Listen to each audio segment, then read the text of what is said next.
It's incredibly easy to finance a car the halal way in North America right now.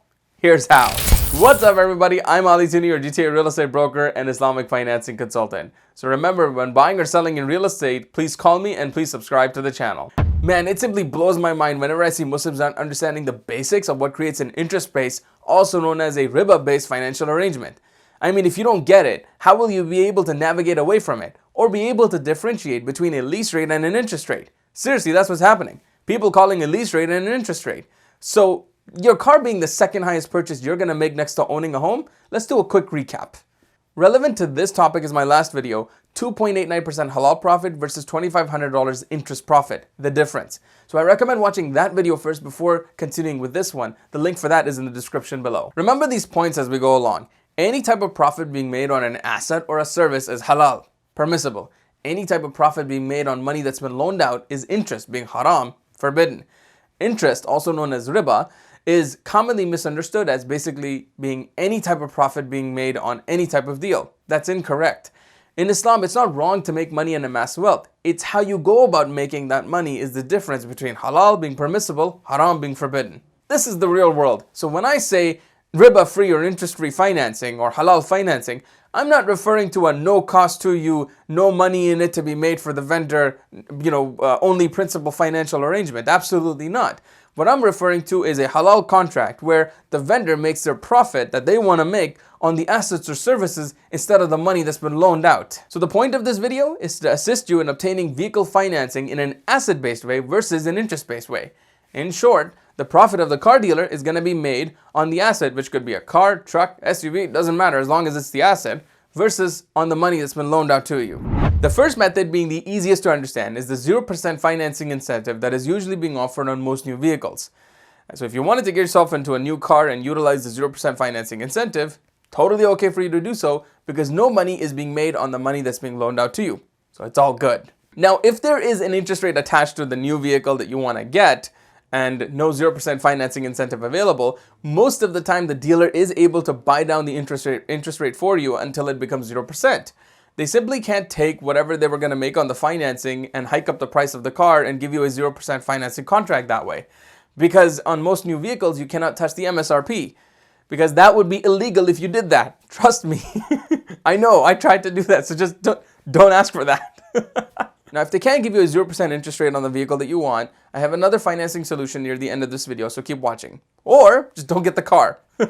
Anyways, if you're really stuck and you cannot get a 0% rate on the vehicle that you really want, then go utilize any of the other vehicles that do have a 0% financing solutions. They literally come every single month, especially near the end of the year.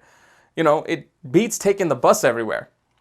I support public transit and carpooling. Now, going back to the new vehicle financing option, should you choose to accept it, I'd advise you to watch out for any late payment penalties that charge you interest for any late or missed payments. Other than that, don't miss any payments like you wouldn't on a credit card, and it's all good. On to the used vehicles.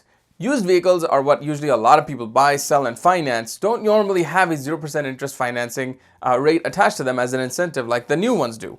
So a lot of people, to finance them, enter into interest-based contracts. So how do you turn that into a financial arrangement that is asset-based instead? Because remember, you're okay with paying money on the asset or service, just not paying money on borrowing money.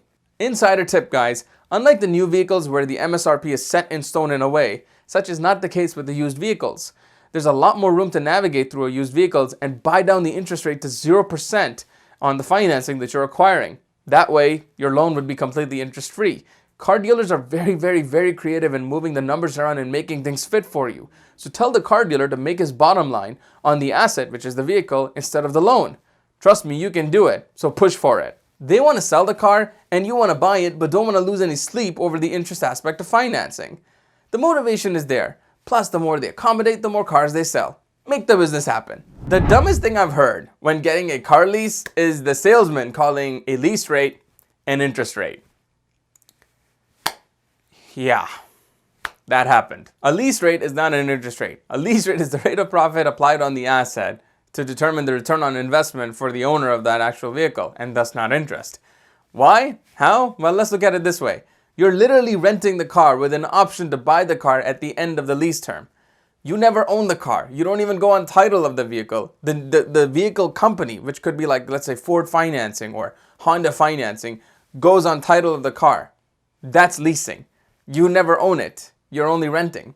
It's not even like if you were to go out and get a loan and you buy a car, but then you'd say to yourself that, oh, I don't really own the car because I'm still making payments on it. Well, technically, you own that car because your name is still on the title of that car. So that's how leasing works. See? Not haram. So remember that vehicle you couldn't get at 0% financing? Well, maybe consider getting it as a lease and then ditch it after 3 years and get yourself into a different lease. Or you can just continue taking the bus. Once again, totally support public transit and carpooling and any other green initiative options. Go green. Hashtag green. I hope you found this video helpful. Please share it amongst your family and friends. Hit that like and subscribe button for more upcoming real estate videos. I would sincerely appreciate it. Now, if you're buying or selling in real estate, please don't hesitate to give me a call. It would be my pleasure to assist you. Usually by this time I would say happy house hunting everyone and then kind of, just disappear. But because this video is not about houses, so happy vehicle hunting?